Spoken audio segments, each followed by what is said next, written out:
ভারতের বহুল আলোচিত চলচ্চিত্র পুষ্পা 2021 সালে মুক্তিপ্রাপ্ত সিনেমাটি রীতিমতো হইচই ফেলে দিয়েছিল সিনেমা প্রেমীদের মাঝে। এরপর থেকেই এর সিকুয়েল ঘিরে উন্মাদনা তুঙ্গে। চলতি বছর ডিসেম্বরেই মুক্তি পাচ্ছে এটি। মুক্তির আগেই 1,000 কোটি টাকার ব্যবসা করে নিয়েছে আল্লু অর্জুনের পুষ্পা 2। আর এই বিগ বাজেটের সিনেমায় আল্লুর পারিশ্রমিক কত জানেন? 300 কোটি টাকা।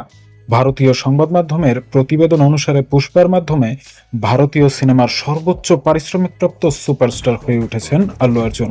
আর সেই গুঞ্জন সত্যি বলে ধরে নিলে এই সিনেমার অভিনয় করার জন্য দক্ষিণী তারকা 300 কোটি টাকা পারিশ্রমিক হাঁকিয়েছেন, যেখানে তার তুলনায় সিনেমাটির আরও দুই মুখ্য চরিত্র রাশমিকা মান্দানা এবং ফাহাদ ফাসিল পেয়েছেন একেবারেই কম। সূত্রের খবর অনুসারে রাশমিকা পুষ্পা 2 এর জন্য 10 কোটি টাকা পারিশ্রমিক নিয়েছেন।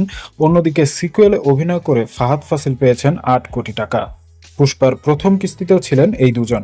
তবে আল্লু 300 কোটি নিয়েছেন সিনেমাটির জন্য। এর আগে শোনা গিয়েছিল থালাপতি বিজয়ের 69তম চলচ্চিত্রের জন্য 275 কোটি টাকা নিচ্ছেন। সেই হিসেবে বিজয়কে ছাড়িয়ে শীর্ষে চলে গেলেন আল্লু অর্জুন। তবে আল্লু অর্জুন একাই যে পারিশ্রমিক নিয়েছেন তাতে বলিউডের খানদেরও পেছনে ফেলে দিয়েছেন।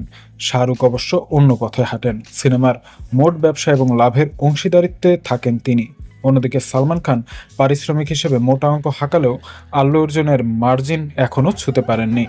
আগামী 5 ডিসেম্বর সারা বিশ্বের সিনেমা হলে মুক্তি পাবে পুষ্পা 2 দ্য রুল। বিশ্বের 3000 লোকেশনে বাংলা, হিন্দি, তামিল, তেলেগু, মালায়ালাম, কন্নড়ের মতো আরও 4টি ভাষায় মুক্তি পাবে সিনেমাটি। দক্ষিণী সিনে ইন্ডাস্ট্রির সিনে বিশেষজ্ঞদের মতে সিনেমাটি ওপেনিং ডেতেই KGF 2 এর আয়ের রেকর্ড ভেঙে চুরমার করবে। हरगिज झुकेगा नहीं साला।